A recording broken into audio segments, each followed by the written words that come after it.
Chapter 3. She wakes up. Licole woke up like she was rising through water, slow, heavy, like something had been holding her down and finally decided to let go.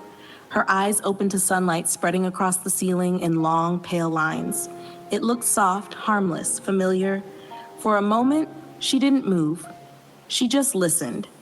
The house was awake, running water from the bathroom, a cabinet closing somewhere down the hall, footsteps, steady, normal. Licole blinked, letting her eyes adjust, then turned her head slightly. Everything looked the same. The dresser against the wall with one drawer that never fully closed. The chair in the corner with clothes draped over it like they'd been placed there and forgotten.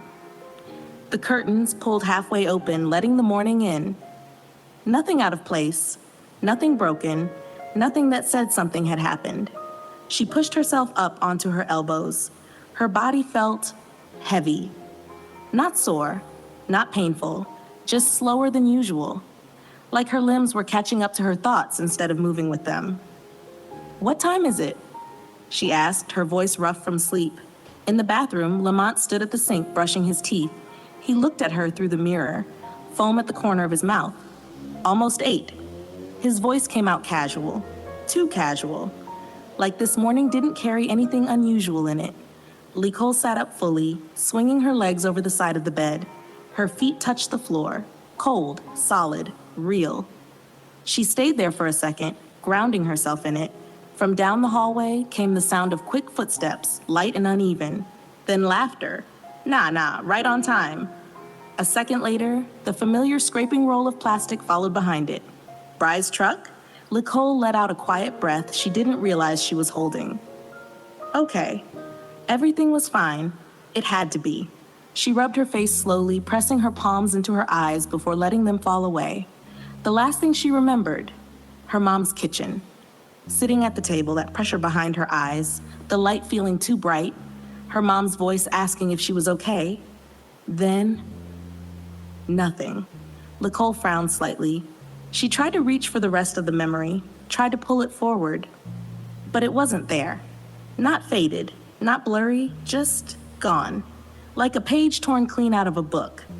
She stood up slowly, her balance held, but something in her body felt delayed, like she moved first and then felt it a second later. "Did I fall asleep at my mom's yesterday?" she asked, walking toward the bathroom. Lemmet spit into the sink and rinsed his mouth before answering. "Yeah, you was tired." Licole leaned against the doorframe watching him. "That's it?" he shrugged, grabbing a towel and drying his hands. "You said you ain't feel good. Came home, went to sleep." He didn't look at her when he said it, just moved around the bathroom like it was any other morning. Like the question didn't matter. Licole studied him for a second, longer than she meant to, waiting for something else, something more. But nothing came. She said softly. It didn't feel like enough, but she let it sit, for now. She turned and walked into the hallway. Nah ran straight into her legs. "Mommy." Licole smiled automatically, bending down to hug her. "Hey, baby." Nana wrapped her arms around her tight, then pulled back, looking up at her with sleepy eyes. "You sleep all day?" Licole blinked. "All day?" Nana nodded. "I tried to wake you." Licole's eyes flicked toward the bedroom behind her, then back down. "I was just tired," she said.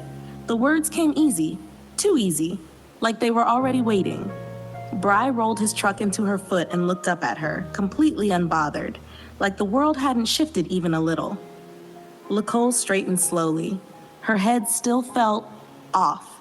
Not spinning, not aching, just not clear. Like trying to remember a dream that kept slipping away the more you reached for it.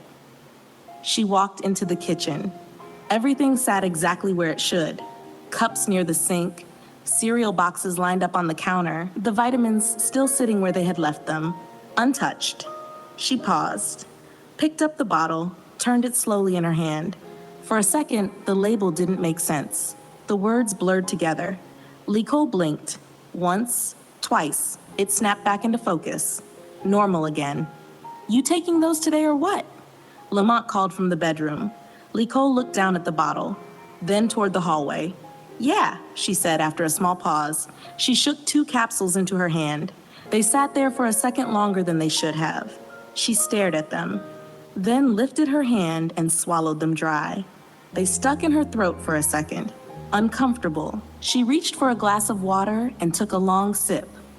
Still, something about the moment felt delayed, like it didn't land when it was supposed to. From the living room, Na laughed. Bright, normal. Bry's truck rolled again, hitting something and stopping. Lamont moved around in the bedroom, drawers opening and closing. Life continued, steady, uninterrupted. Licole set the glass down slowly and rested her hand on the counter. The surface felt cool beneath her palm. Real. She pressed her fingers lightly against her temple. The pressure was still there, faint, patient, waiting. She exhaled quietly and straightened up. Just tired, she whispered to herself. It made sense. It had to, because everything looked the same. Everything sounded the same. Everything felt close enough to normal that questioning it felt unnecessary. And if nothing looked broken, then nothing could really be wrong, right? But somewhere deep beneath the routine, beneath the noise of a normal morning, something had already been lost. And she was the only one who didn't know it yet.